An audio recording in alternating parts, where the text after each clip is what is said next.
8 മണിക്കൂർ ജോലി, 8 മണിക്കൂർ വിശ്രമം, 8 മണിക്കൂർ വിനോദം എന്നത് ഓരോ തൊഴിലാളിയുടെയും അവകാശമാണ്. എന്നാൽ ഇന്ന് എത്ര പേർക്ക് ഇതിനെക്കുറിച്ചുള്ള അവബോധമുണ്ട്? പ്രൊഫഷണൽ ജീവിതവും വ്യക്തി ജീവിതവും തമ്മിലുള്ള അതിർവരമ്പുകൾ ലംഘിക്കപ്പെടുന്ന ഈ കാലഘട്ടത്തിൽ ഏറെ ചർച്ചയാകുന്ന ഒന്നാണ് റൈറ്റ് ടു ഡിസ്കണക്ട് എന്ന രീതി. എന്താണ് റൈറ്റ് ടു ഡിസ്കണക്ട് എന്നറിയാമോ? ജോലി സമയം കഴിഞ്ഞ് തൊഴിലുടമയോ മേധാവിയോ ജോലി ആവശ്യത്തിനായി വിളിക്കുകയോ മെസ്സേജ് ചെയ്യുകയോ ഇമെയിൽ ചെയ്യുകയോ ചെയ്താൽ അതിനോട് പ്രതികരിക്കാതിരിക്കാൻ തൊഴിലാളിക്ക് ലഭിക്കുന്ന അവകാശമാണ് റൈറ്റ് ടു ഡിസ്കണക്ട്. നിരവധി ലോകരാജ്യങ്ങൾ ഇതിനകം റൈറ്റ് ടു ഡിസ്കണക്ട് ബിൽ നടപ്പാക്കി കഴിഞ്ഞു. 2017 റൈറ്റ് ടു ഡിസ്കണക്ട് നടപ്പാക്കിയ ഫ്രാൻസ് ആണ് ഈ അവകാശം ആദ്യമായി തൊഴിലാളികൾക്ക് അനുവദിച്ചത്. ഇന്റർനെറ്റും മൊബൈൽ ഫോണും സാധാരണയായതോടെ എവിടെ നിന്നുകൊണ്ടും ജോലികൾ ചെയ്യാമെന്ന സാഹചര്യമായിട്ടുണ്ട്. ഇത്തരം ജോലി ചെയ്യുന്നവർ അവരുടെ നിശ്ചിത ജോലി സമയത്തിന് ശേഷവും ഓഫീസിന് പുറത്തായാലും ജോലി ചെയ്യാൻ നിർബന്ധിതരാകുന്നു.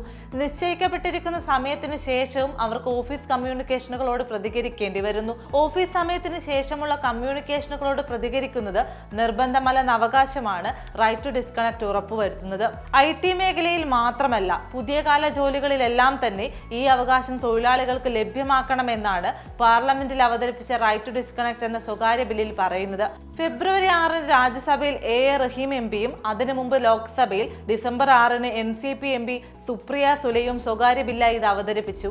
തൊഴിലാളികൾക്ക് ഈ അവകാശം വിനിയോഗിക്കുന്നതിന്റെ പേരിൽ അവർക്കെതിരെ അച്ചടക്ക നടപടികളോ പ്രകടനം വിലയിരുത്തുമ്പോൾ നെഗറ്റീവ് റിമാർക്കുകളോ പ്രമോഷൻ അടക്കമുള്ള ആനുകൂല്യങ്ങൾ നിഷേധിക്കുകയോ ചെയ്യരുതെന്ന് ബില്ലിൽ വ്യക്തമായി ആവശ്യപ്പെട്ടിട്ടുണ്ട്.